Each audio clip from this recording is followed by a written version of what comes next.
Yeah. Hey.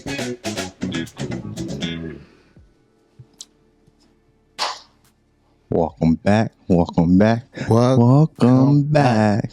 This is your boy LG. This your boy Nate the Great, man. You know how rocking. And we got our co-host over there, Stacey. How you doing tonight? I'm great. We're back at it again with another episode of Waves of Wisdom. Today's theme is trauma bond or real love. And the wave of wisdom is kind of a common saying that many people may have already know, but it's everything that glitters is not gold. No, it's not. Okay. And just to break it down a little bit, what I mean by trauma bond is a relationship that is pretty much unhealthy, that has like a lot of highs and a lot of lows, kind of like that cyclic thing of, you know, arguments and apologies. And it's just kind of like an unhealthy. I'm done with that, bro. Snowball effect of trauma. Okay. Right. I don't know if you guys have had any experience with it. It doesn't have to be with a significant other. It could be with a, you know, family member or, yeah, you know, but I feel like there's a lot of that going on in the world right now. And I also feel like it's kind of turned into something common where people are kind of just like, it's the norm, which is weird. Do you feel like trauma bonds are addictive? Yes. You do? Uh-huh. What about you, LeBron? Are they addictive? I'm gonna say no, but Nate, I want you to explain first why you think trauma bonds are addictive. So, if you grew up in a family that's all we do, and you experience something different, and it's hard to like come out of that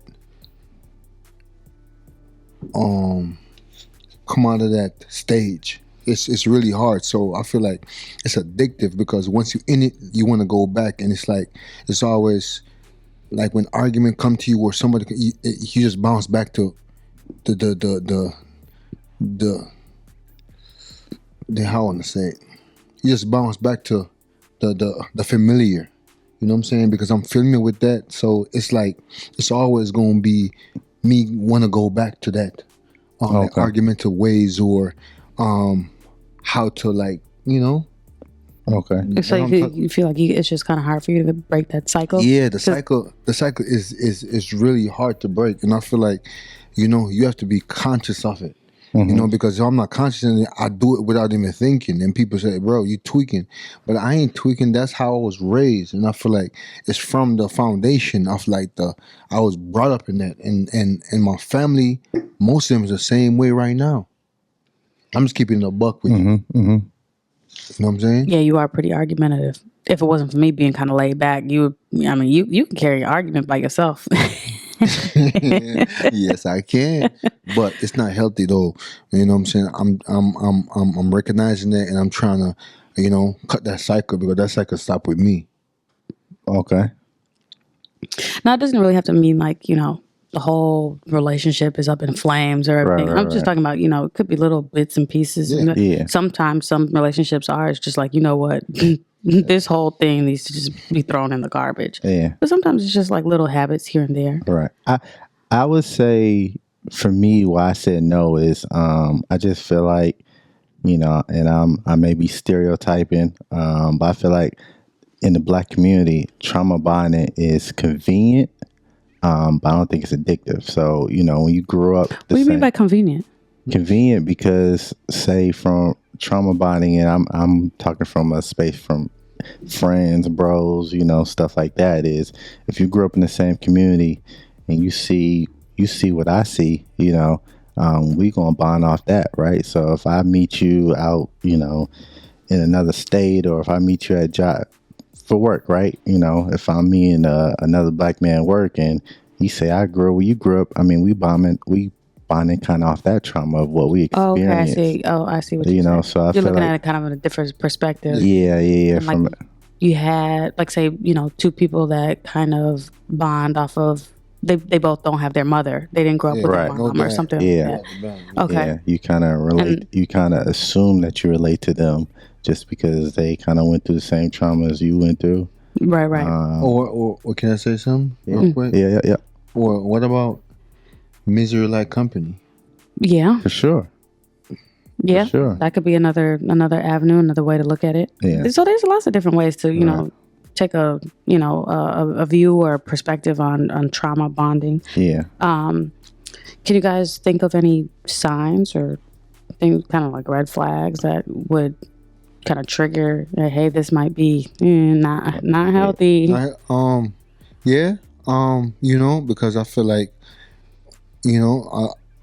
I see a trigger like when I go, like, switch houses. I go visit my family then, and then I come back over your crib, and I feel like I'm more argumentative. Like, it's like you were talking about when you were in high school. Yeah. Because we have the same house now, but yeah, I was tweaking. Yeah, so I know that it triggers something. I go over there, right, and then I come over there. So it's two different environments. Mm-hmm. So it's the energy, the energy. They gave you a different type of energy, and you ain't know how to kind of balance, like turn it on and turn it off. Right. I mean, it really should have just been turned off altogether. But I mean, man, where I come from, you don't understand. So yeah. Like sometimes you come back and he's just so like hostile, and it's just or like bro, chill out, like What's a different or aggressive or but it was just like the norm. He didn't even realize he was doing it until I called him on it. Like calm down. Like I like what you just said. You said the norm. Do we think from a trauma bonding experience, is that normal to some people? Yeah, I think some of the situations that they're in is just normal. They're just unfortunately oblivious to what they're doing. Right. Like they don't know until they meet somebody that is the opposite or attentional and kind of tell them about it. Or mature. Look, bro, let me tell you that it's the norm because when I was in the world, when I was doing what I'm doing, right, it was okay to me. I didn't know that, it was a different side. I didn't know that till I changed my life, got saved and start doing right. And start seeing that, man, this is crazy what I was doing back then. You know what I'm saying? I thought it was cool. I thought what I was doing was, that's the life.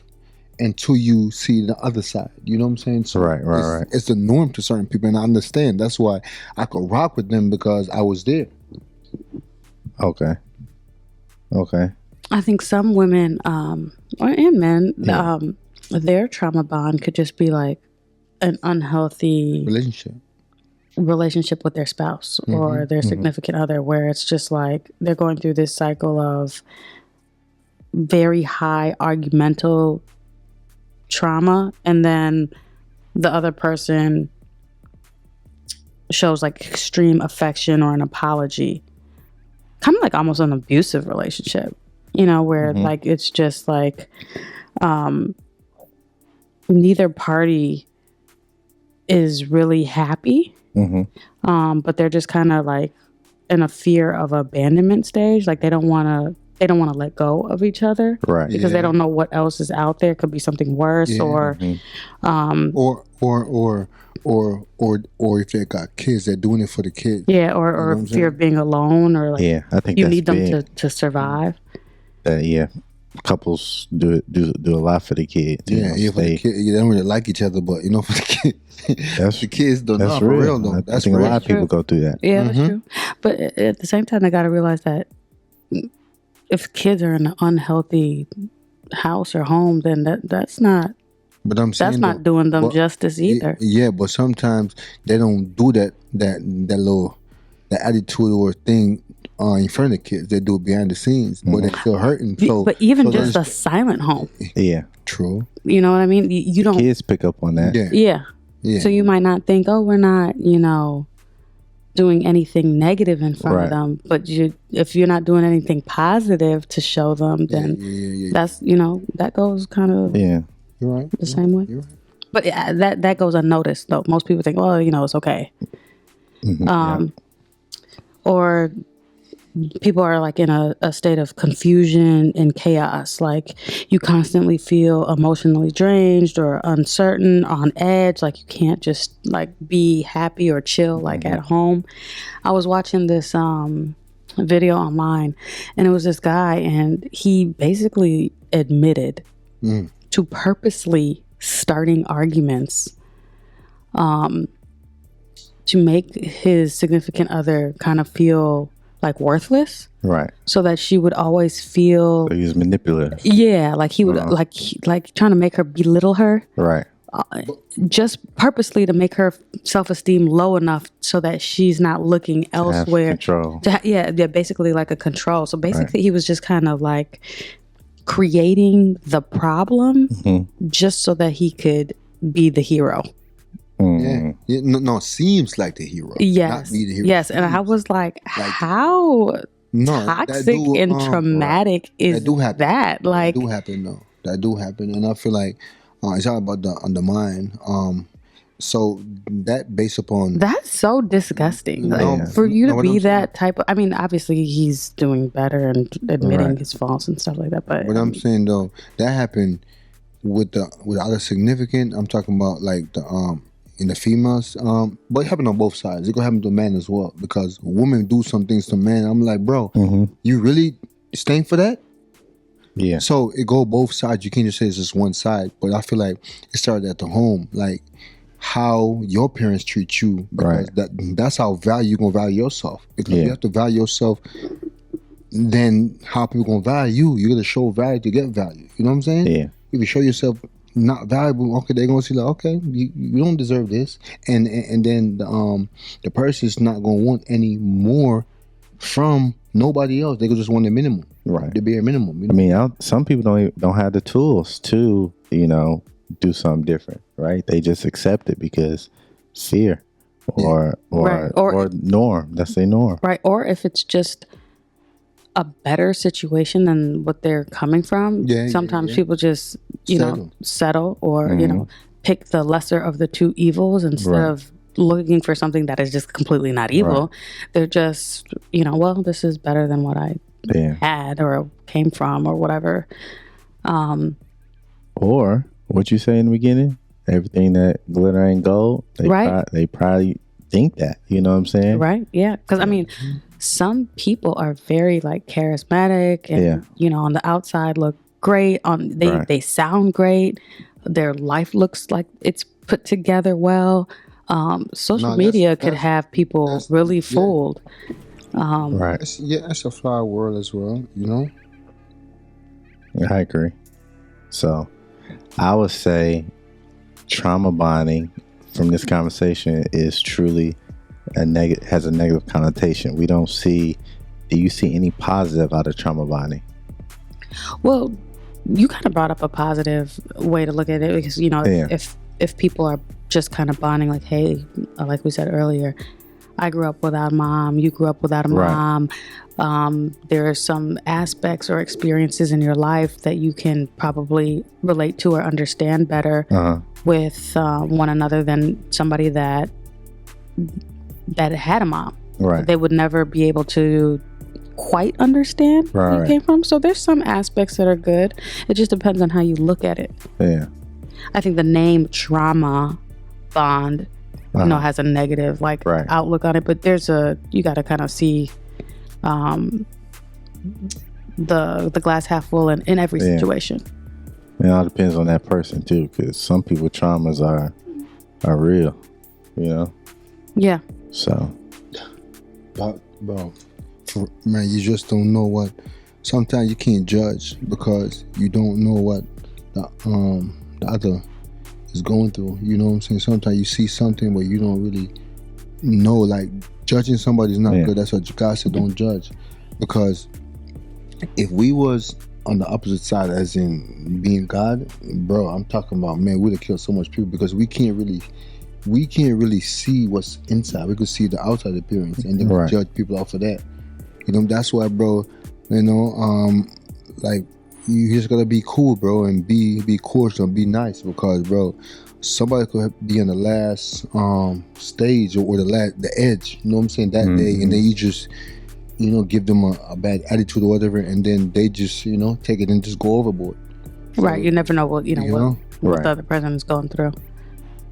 So what are some signs of like a healthy relationship, instead of we consistently talking about signs of bad ones, but Yeah. What's some positive? I don't know. Healthy relationship is. I feel like you want to be there. You want to be in that relationship. I mean, there's seasons, but overall, like, you want to be there. I think that's a good sign, because some people,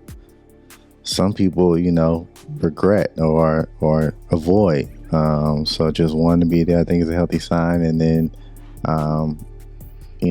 more wins than losses. I think that's a healthy sign. What about you, Nate? Any consistent signs of healthy relationships? Well, so when I see one, what you saying? I'm just saying, for what do you have one? Like, I would say mutual respect. Like, as long as people have. No, I'm saying, everyone keep up their bargain, bro. If we make a agreement when it started out, keep it up. I don't care what happened. You keep that bargain, because I'm keeping mine. So, and that will be a healthy relationship, because if each of us keep our agreement, what we agreed on.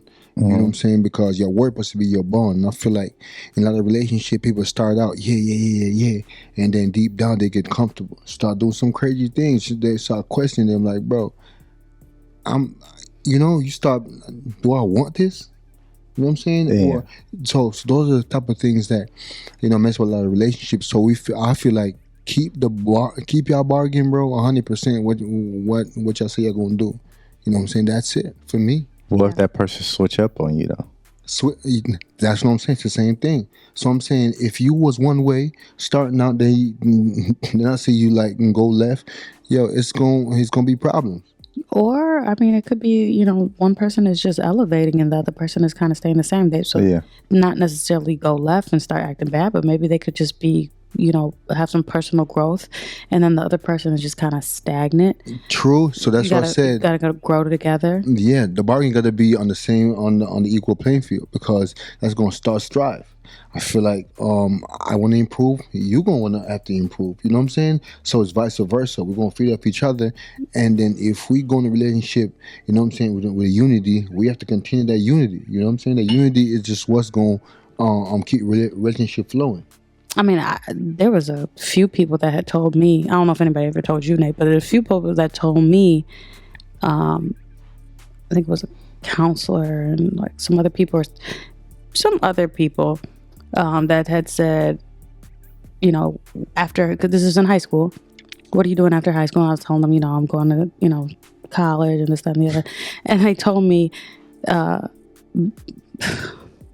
don't know how I want to phrase it, but just basically they were saying, well, okay, well, don't be sad if you and Nate grow apart, basically.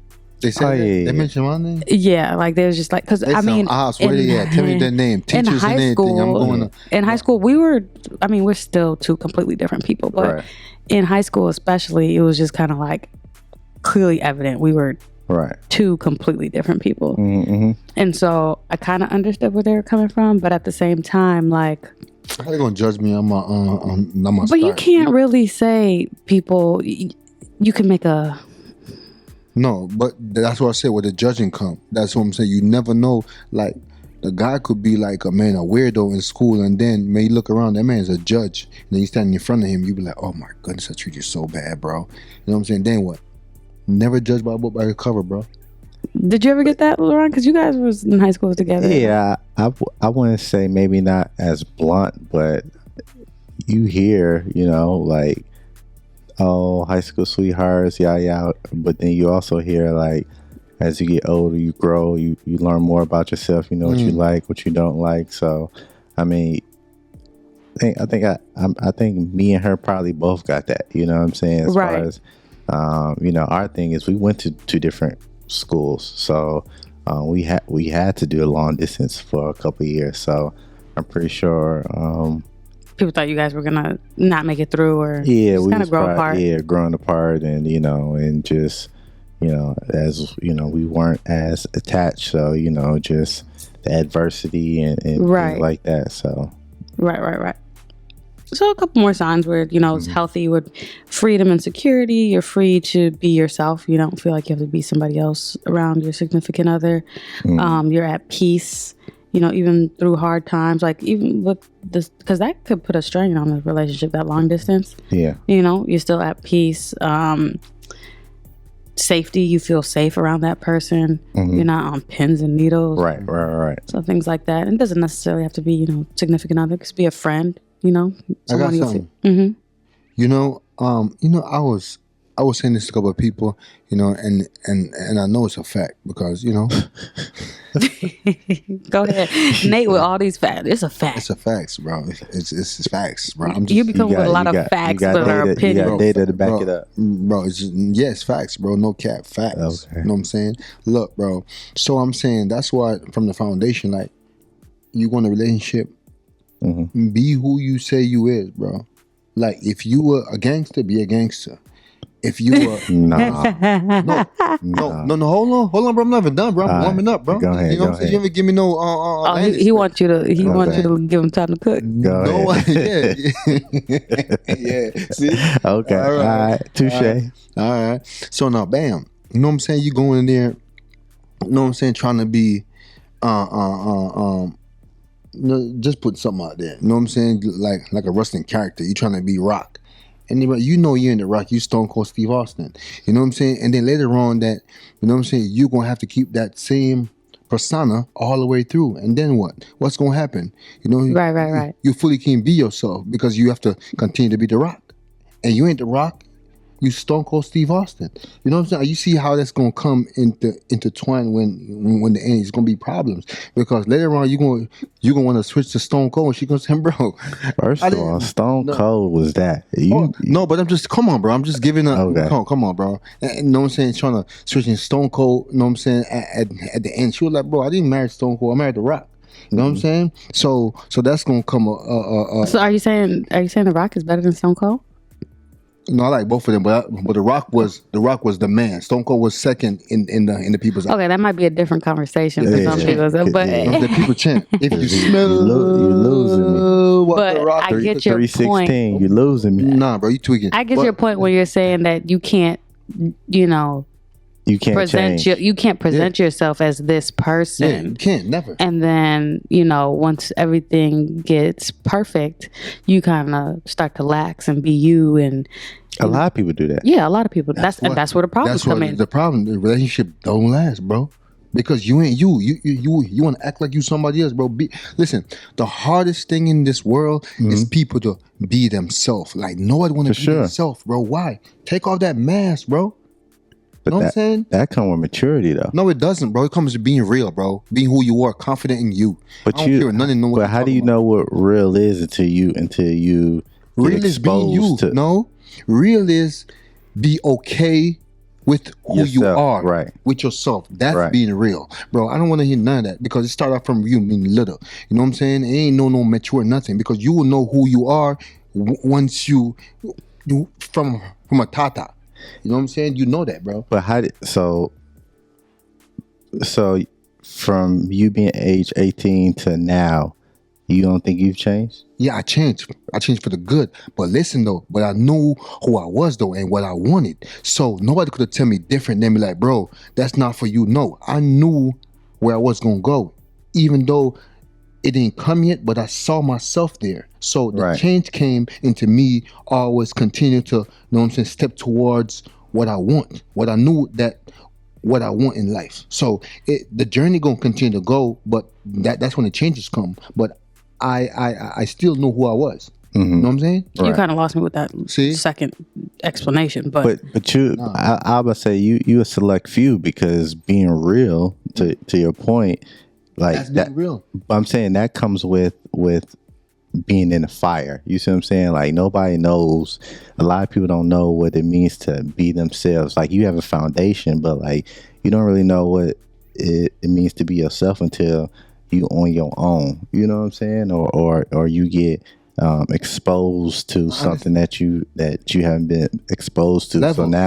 So now you know your character is in jeopardy, or now you have to you're in a position to make a certain decision. So I understand, but I'm talking about the foundation. The foundation, but I think Nate, for you, it was just like you never really cared what anybody else had to say. It didn't really matter what their opinion Because was. because I knew who I was in me. So it doesn't matter what they say and how the outcome is. But I'm still like LaRon was saying, he was just saying it's a unique situation because some people, you know, they don't really know who they are until they're older, and I know, but I'm or just saying, confident to just go out on that limb and be like, nah, that ain't me, like you know, or tell your friends or family like, no.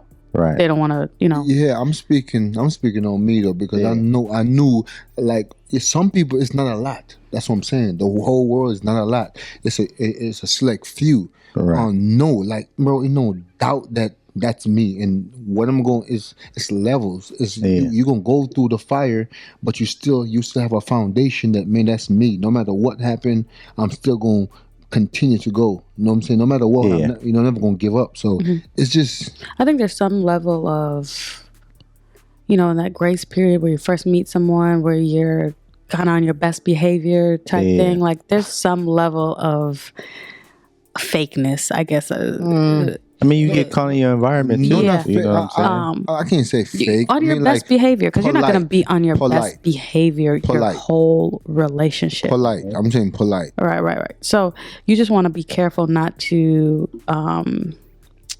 lie through your best behavior. Right. You know? You got to kind of put a little, hard stop to like, this is me being my best behavior, and this is just completely not me. Is that being you? To y'all point, is that really being you? No.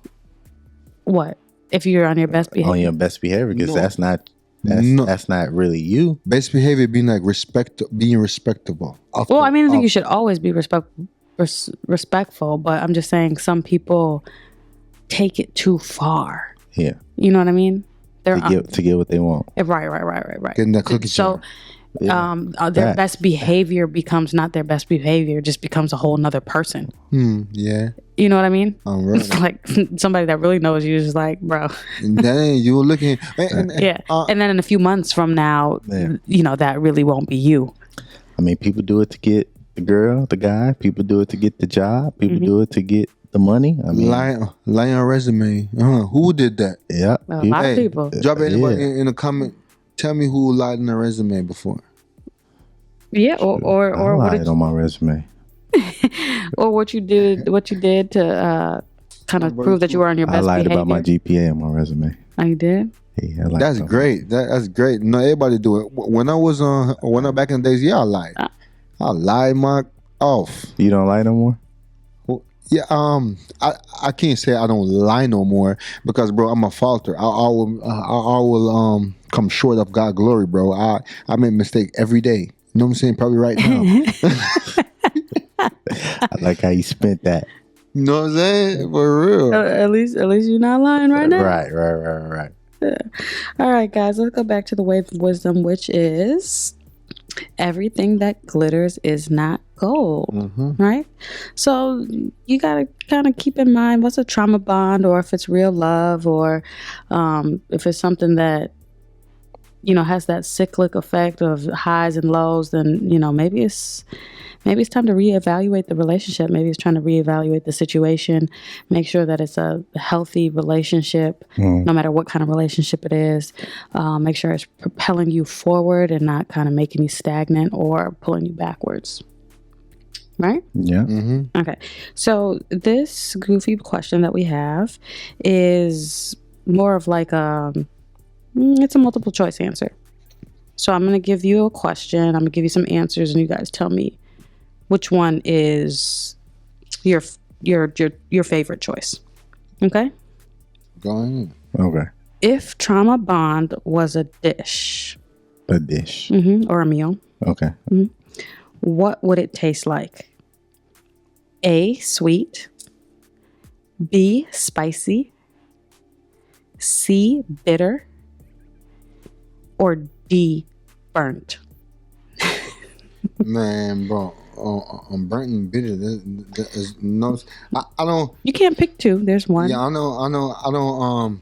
Yeah, I pick bitter. I don't like bitters. You know what I'm saying? This thing called in Jamaican we call it washout. You know what call it Cinco Bible. You know what I'm saying? It's we call it Cinco Bible, but in America, it's what do you call it again? The aloe vera? The aloe vera plant and so forth. So we mix up this thing with the concoction, and then we're gonna drink it to wash out. We call it in Jamaica. That was nasty, bitters. So I don't do bitters, and so I will say bitters. Okay, so the Traumabond is just bitter. It's just not me. Yeah, you don't like it. No. It just leaves a bad taste in your mouth. Bad taste in my mouth, and it does. You have to put like candy and toothpaste after you drink it. So nasty, bro. Okay. I'm gonna say if it was a dish, trauma bonding would be spicy. Cause spicy is not everybody don't like spicy. But some people love spicy. So some people, spicy. To what y'all said earlier, is addicted to trauma bonding. I love that action. So trauma bonding, kind of some people like it. They like I love that negativity. Action. No. See, he just spent nothing there. But he said spend nothing there. I don't like negativity, bro. Positivity all the way. You tweaking right? Nah, I'm just saying. You said it was addictive, and I feel like spicy would be the perfect way to.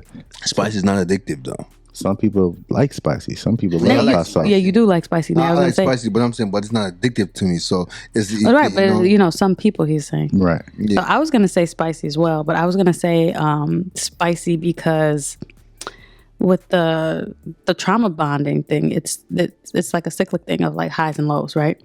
So the spicy is like, oh, it tastes so good, but at the same time, it's burning you.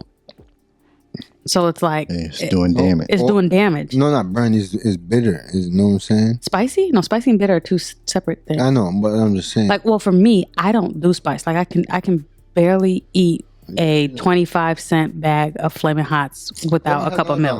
We're gonna talk about your car. Yeah, I can't do it. I don't like. It's literally burning me. So, but it tastes so good. Though?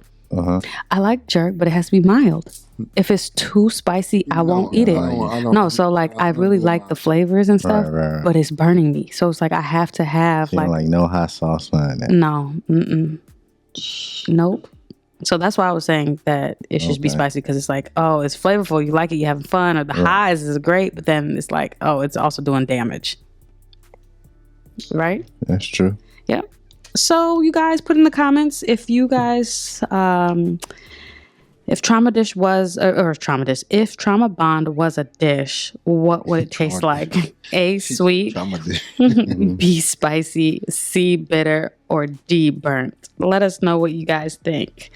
All right, that about wraps things up for today. Thanks for riding the waves with us. We hope you enjoyed the show. Before you go, make sure you hit that like, comment, share, or subscribe button, and keep chasing the tides of knowledge, and catch y'all on the next wave. Yeah.